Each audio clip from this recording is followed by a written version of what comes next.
Hi hello అందరికి నమస్తే. ఢిల్లీలో ఎన్నికలు జరుగుతున్నటువంటి వేళ కాంగ్రెస్ పార్టీలో కాంగ్రెస్ పార్టీ శ్రేణులు ఆందోళన కలిగించేటువంటి పరిణామాలు చోటు చేసుకుంటున్నాయి.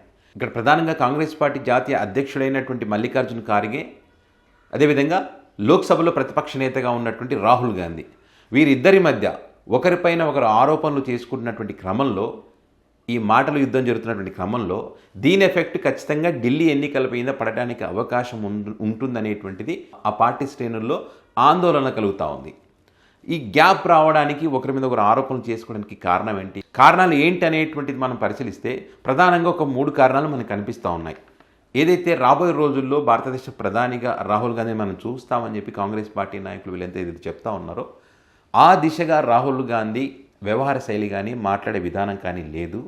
తరచుగా వివాదాస్పదమైనటువంటి వ్యాఖ్యలు చేస్తూ బీజేపీ పార్టీ చేతిలో ఒక అస్త్రాన్ని పెడతా ఉన్నాడు. సో అది పార్టీకి తీవ్రమైన నష్టాన్ని కలిగిస్తూ ఉంది అని చెప్పి మల్లికార్జున్ ఖార్గే యొక్క అభిప్రాయం అని చెప్పి ఆయన అభిప్రాయపడతా ఉన్నారని చెప్పి, అందులో భాగంగా మనం గమనిస్తే కనుక నిన్న మొన్న జరిగినటువంటి పరిణామాలు ఒకసారి చూస్తే పెద్ద ఎత్తున వైరల్ అవుతున్నటువంటి, పెద్ద ఎత్తున ట్రోల్కి గురైనటువంటి ఆయన మాటలు ఏదైతే ఉన్నాయో, భారతదేశం ఆర్ఎస్ఎస్ మోదీ చేతుల్లో ఉంది అని చెప్పి దీంతోపాటు అనేక అంశాలు మాట్లాడినప్పటికీ కూడా ఆయన ఆ మాట్లాడిన విషయాలన్నీ పక్కకు పోయి భారతదేశంతో మేము పోరాడుతున్నాం అనేటువంటి ఆ వర్డ్ ఏదైతే ఉందో అది పెద్ద ఎత్తున ట్రోలింగ్కి గురవుతూ ఉంది. భారతదేశంలో ఉండి భారతదేశంతో పోరాడడం ఏంటి అనే విధంగా బీజేపీ పార్టీ ఈరోజు గట్టిగానే కౌంటర్ ఇస్తూ ఉంది. ఇది రాహుల్ గాంధీ మనసులో ఉన్నటువంటి అభిప్రాయం. వీళ్ళు భారతీయులు కాదు, అది ఈయన మాటలను బట్టి అర్థం చేసుకోవచ్చు. తరచుగా ఆయన మాట్లాడుతున్నటువంటి మాటలు కూడా పెద్ద ఎగ్జాంపుల్గా మనం చూడొచ్చు. ఇలాంటి వ్యక్తిన మనం భారతదేశ ప్రధానిగా చూడాలనుకుంటున్నది. సో ఇవన్నీ ప్రజలారా ఆలోచించడని చెప్పి బీజేపీ పార్టీ గట్టిగా ప్రజల్లోకి తీసుకెళ్లేటువంటి ఒక ప్రయత్నం చేస్తూ ఉంది. దీనితో పాటు అర్బన్ నక్సల్స్తో రాహుల్ గాంధీకి సంబంధాలు ఉన్నాయనేటువంటి విధంగా కూడా బీజేపీ పార్టీ మాట్లాడుతూ ఉందంటే దానికి కారణం రాహుల్ గాంధీ మాట్లాడినటువంటి మాటలే అనేటువంటి అభిప్రాయం ఇటు కాంగ్రెస్ పార్టీలో ఉంది. ఒక ప్రతిపక్ష నేతగా ఉన్నప్పుడు ప్రజా సమస్యల మీద మాట్లాడాలి, ప్రభుత్వం యొక్క విధానాల గురించి మాట్లాడాలి, ప్రభుత్వం చేసినటువంటి తప్పులను ప్రజల్లోకి తీసుకువెళ్ళాలి, ఆ రకమైనటువంటి అంశాల మీద ఆయన దృష్టి పెట్టాలి. కానీ ఈ రకంగా మాట్లాడడం ఏంటిది, ఇది నష్టం కలిగిస్తుంది కదా, ఎందుకని ఆ రకంగా ఆలోచన చేయట్లేదు రాహుల్ గాంధీ, చెప్పినా కూడా తన పద్ధతి ఎందుకు మార్చుకోవట్లేదు అనేటువంటి అసంతృప్తితో మల్లికార్జున ఖార్గే అధ్యక్షుడు ఉన్నాడని చెప్పి పార్టీ శ్రేణులు కూడా ఆ రకంగా ఉన్నారనేటువంటిది ఒక చర్చ. అదేవిధంగా రెండో కారణం చూస్తే కనుక, ఏదైతే ఇప్పుడు ఢిల్లీలో ఎన్నికలు జరుగుతూ ఉన్నాయి, ఈ ఎన్నికలు జరుగుతున్నటువంటి క్రమంలో మరి సొంతంగా పోటీ చేయాలనే ఒక నిర్ణయాన్ని రాహుల్ గాంధీ తీసుకున్నారు. పార్టీ అధ్యక్షుడిగా తనకు కొన్ని బాధ్యతలు ఉన్నాయి, పార్టీని ముందుకు తీసుకెళ్లాల్సినటువంటి బాధ్యత ఆయన పైన ఉంటుంది. సో ఈ క్రమంలో ఆయన తీసుకున్నటువంటి నిర్ణయాలను కూడా ఇక్కడ గౌరవించాల్సినటువంటి అవసరం ఉంటుంది. కానీ ఆయన సంప్రదించకుండా, ఆయనతో మాట్లాడకుండా, ఆయన నిర్ణయాలను గౌరవించకుండా ఆయన సొంతంగా కాంగ్రెస్ పార్టీ ఒంటరిగా పోటీ చేస్తుందని చెప్పి తీసుకున్నటువంటి నిర్ణయం ఏదైతే ఉందో అది ఖచ్చితంగా పార్టీకి ఇబ్బంది కలిగిస్తుంది. అండ్ అదేవిధంగా బీజేపీ పార్టీ మళ్ళీ గెలవడానికి ఒక అవకాశాన్ని మనమే ఇస్తున్నట్టుగా ఉంది. ఇది తప్పు నిర్ణయం అనేటువంటి విషయాన్ని ఆయన గ్రహించలేకపోతూ ఉన్నారు.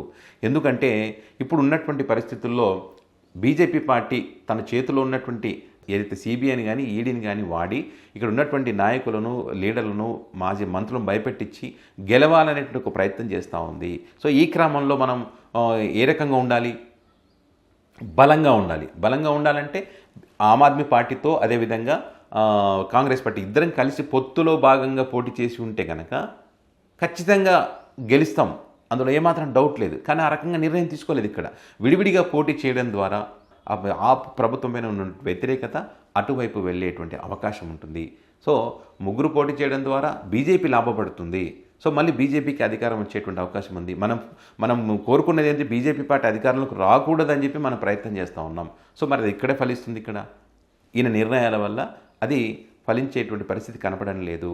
సో ఒక అధ్యక్షుడిగా తన నిర్ణయాలను గౌరవించి ఉంటే కనుక ఈరోజు పొత్తులో భాగంగా మనం ఢిల్లీలో పోటీ చేసేవాళ్ళం అనేటువంటి ఒక అభిప్రాయం కూడా ఉంది. ఇది కూడా తీవ్రమైన నష్టాన్ని కాంగ్రెస్ పార్టీకి కలిగిస్తూ ఉంది. వీళ్ళిద్దరి మధ్య గ్యాప్ కూడా ఇదొక కారణమైనటువంటిది ఒక రకమైనటువంటి చర్చ.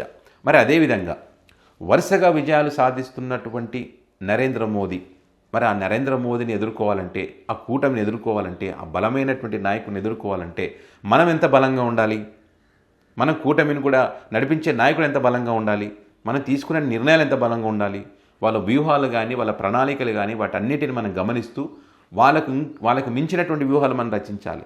వాళ్ళు ఒక అడుగు వేస్తే మనం 2 అడుగులు ముందుకేయాలి. వాళ్ళు ఎత్తేస్తే మనం పై ఎత్తేయాలి. ఇట్లా ఎత్తులకు పై ఎత్తులు వేస్తూ రాజకీయాలు చేస్తూ ముందుకు వెళితే ఈ కూటమిని ఏకం చేసుకొని వాళ్ళందరినీ కూడా ఎలాంటి ఇబ్బంది రాకుండా, అసంతృప్తికి లోను కాకుండా వాళ్ళందరినీ ఏకతాటిపైన తీసుకొచ్చి నడిపించేటువంటి ఒక లీడర్ ఎవరైతే ఉంటారో ఆ లీడర్ బలంగా ఉంటే ఖచ్చితంగా ఆ బీజేపీ పార్టీని, ఎన్డీఏ సర్కార్ను, ఎన్డీఏ కూటమిని మనం మళ్ళీ అధికారంలోకి రాకుండా చేయగలిగేటువంటి పరిస్థితులు ఉంటాయి. కానీ ఆ రకంగా మనం చేయగలుగుతున్నామా? లేదు. ఈ కూటమి విచ్ఛిన్నమైనటువంటి పరిస్థితి ఇప్పటికే కొంతమంది కూటమిలో నుంచి బయటికి వెళ్ళడం జరిగింది. దానికి ప్రధాన కారణం తీసుకుంటున్న నిర్ణయాలు. ఇప్పుడు కాంగ్రెస్ పార్టీ లీడ్ చేస్తూ ఉంది కూటమిని. సో ఆ రకంగా వాళ్ళు తీసుకునే నిర్ణయాల వల్ల వాళ్ళు విచ్ఛిన్నమవుతున్నటువంటి పరిస్థితి ఉంది. సో ఇది కూడా వీళ్ళిద్దరి మధ్య గ్యాప్కు కారణమైంది.